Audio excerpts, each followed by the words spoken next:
Nabatsagan nyo na ang kainit sa panahon? Sa gikatuan namon nga lugar, mabugnaw ang hangin kag.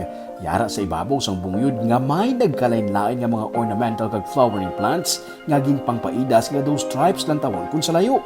Kag, overlooking man sa kabukiran sa palibot, ini ang aton nga lagawan sumo. Kung trip nyo nga mag-rides o kung mag-road trip, pwede diri mag-side trip. Sa may dalan nga nag-connect sang Don Salvador Benedicto kag Banwa sa Calatrava, malabyan ang ginatawag nga Bitsenia Farm sa may barangay Lagaan. Sa higad lang mismo sa karsada, yari ini sa ibabaw sang bungyod o kun hill. Sa layo, agaw atensyon na ang farm bangod sang colorful nga mga tanom nga nagaporma sang stripes.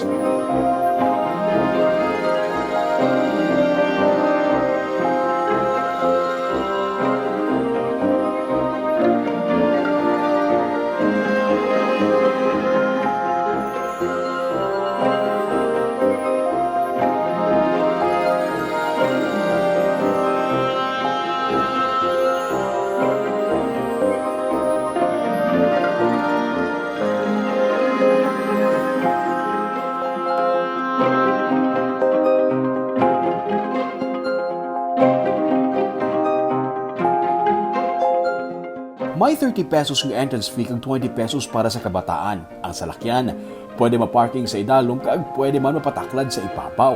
Sa una, puro ini katubuhan.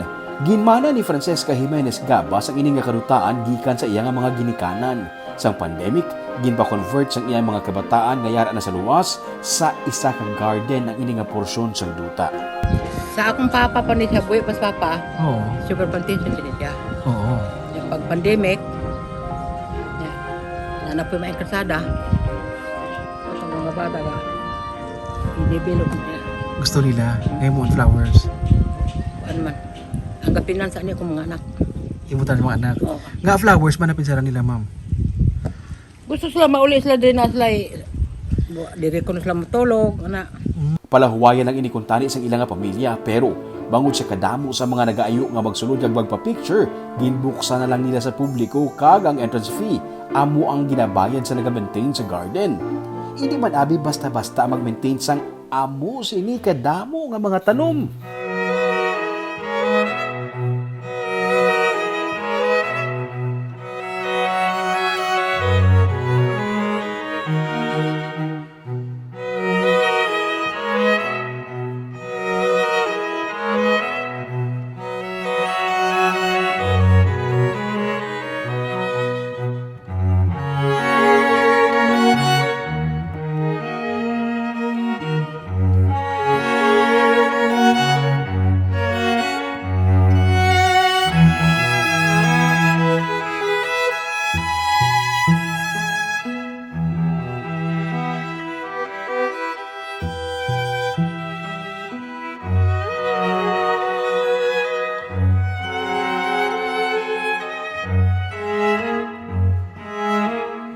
Ining flower farm diri sa may Banwa sa Calatrava ang isa lamang sa mga madamo nga mga stopover kung pwede nyo hapitan kung kamo ang mahilig mag road trip.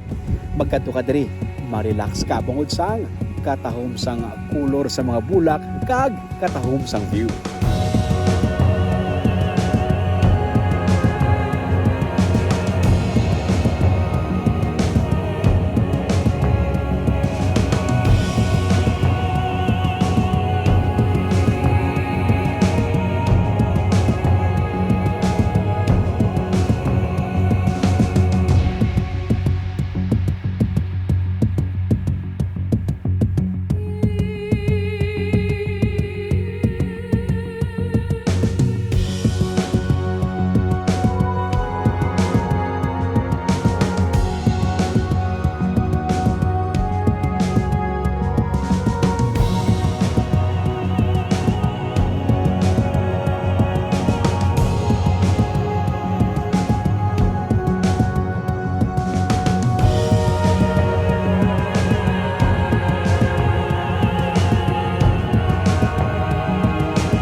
Si Nanay Francesca dili nagakadto kun weekend para magpabugnaw. Kung hindi lang gani kuno mahal ang krudo, mas gusto niya nga diri na lang magtinir adlaw-adlaw kay babugnaw kag preska ang hangin.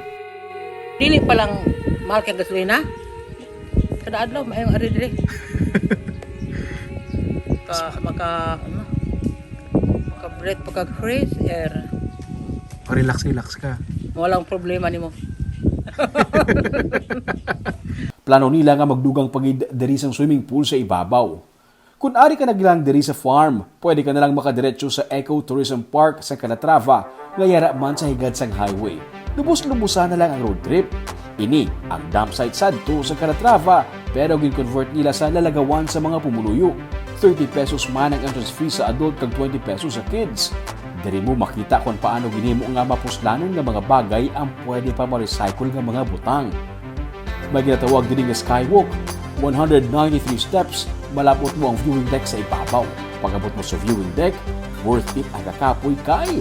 Makita ko naman ang katahong sa mga kabukiran sa palibot, kag pati na ang baybayon, kag isla sang Cebu. Sarang mo makita gikan diri.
May ginatukod nga kalan-an kag kapihan sa ibabaw para may dugang nga atraksyon para sa mga turista. Kung weekend, pinadagsa na ini sa mga bisita nga gikan pa sa nagkananglain ng mga banwang syudad sa Negros. Panibag-o na naman nga halapitan para sa inyong road trip.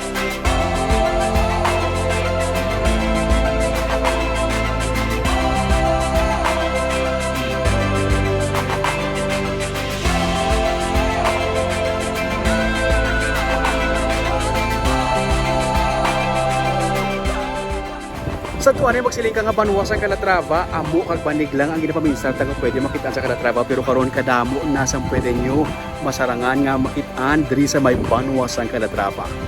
Para updated ka sa mga episode sa Tripping Diruming, i-follow ang mga Facebook page sa YouTube channel Digicast Negros. Ululupod kita sa gihapon sa pagbangon. Ako si Romeo Subaldo, kag ini ang Tripping Diruming.